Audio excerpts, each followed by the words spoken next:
Good afternoon, Mr. Chairman, members of the committee. For the record, my name is Michelle Bolton, and I'm the Vice President of Public Affairs of Economic Development at the Greater Phoenix Chamber of Commerce. And we do oppose both 1308 and 1309, but not for what others may have spoken about. We're not at issue at whether or not the 14th Amendment should or should not be discussed. We're concerned about what venue is appropriate, and we think that that venue, of course, is on the level of Congress. We're also concerned, too, that every time Arizona sort of goes it alone and takes the lead on these immigration issues, there are unintended consequences that occur. And with your permission, Mr. Chairman, I'd like to introduce our board member, Kevin Sandler, who owns Exhibit 1. He is a small business owner, and he can talk a little bit to the unintended consequences that have occurred. Proceed. Senators, thank you for your time. Again, my name is Kevin Sandler. I'm CEO and President of Exhibit 1 Corporation. We provide audiovisual services to the nation's court system. And as Michelle said, I'm not here to argue the merits of what's right and wrong with what I've listened to all afternoon. And by the way, I came here about 1 o'clock. It's so important to my business that I come and spend about 4 hours, 4.5 hours listening to others' testimony that it's important for me to be able to speak. I am a resident of Legislative District 20, Senator McCombish's district. And again, I understand the issues that we're dealing with from a pros and cons perspective, but I want to talk about unintended consequences as it pertains to my business. 2 things have really hit us. One is the boycotts. For us, the business that we enjoy is nationwide.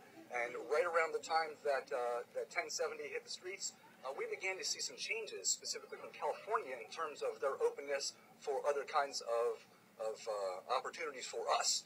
So we saw a significant drop in our business. Whether it's directly attributable to the boycotts, it's a little difficult to tell, but it did result in my having to lay off 6 people. So there are 6 people out there without jobs that theoretically could have been. What do you do? We do audiovisual systems for the nation's court systems. By the way, most of the dollars that we bring in from a revenue perspective are from out of state, and I understand that's an important thing with my meeting with Senator McCombish when I saw you the last time. So again, I sympathize with the frustration that's caused us to do this, but those unintended consequences are big issues. So one is a boycott. The other is we've created a toxic environment. Businesses don't want to move here. Businesses look and see bad things going on from their perspectives. And that is an unintended consequence that we certainly do need to deal with.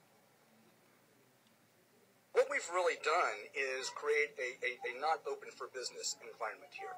And what I would like to strongly suggest is that the efforts that we're putting forth, that we're going to create these lawsuits, let's take that same effort and join forces and get our federal government to do their jobs. That's really the issue here from my perspective, is that we are telling the federal government through this process they're not doing their jobs. I was in D.C. 2 weeks ago as part of a delegation from the chamber, talking to the folks on Capitol Hill and telling them you're not doing your jobs. And because of that, states like Arizona are leading with their chins and doing these kinds of things with the bills that are on the table here today with 1070. And I just strongly recommend that we take that same effort, combine it, and aim it at where it belongs, and that is the federal government. Thank you, sir. Any questions? Thank you for coming down.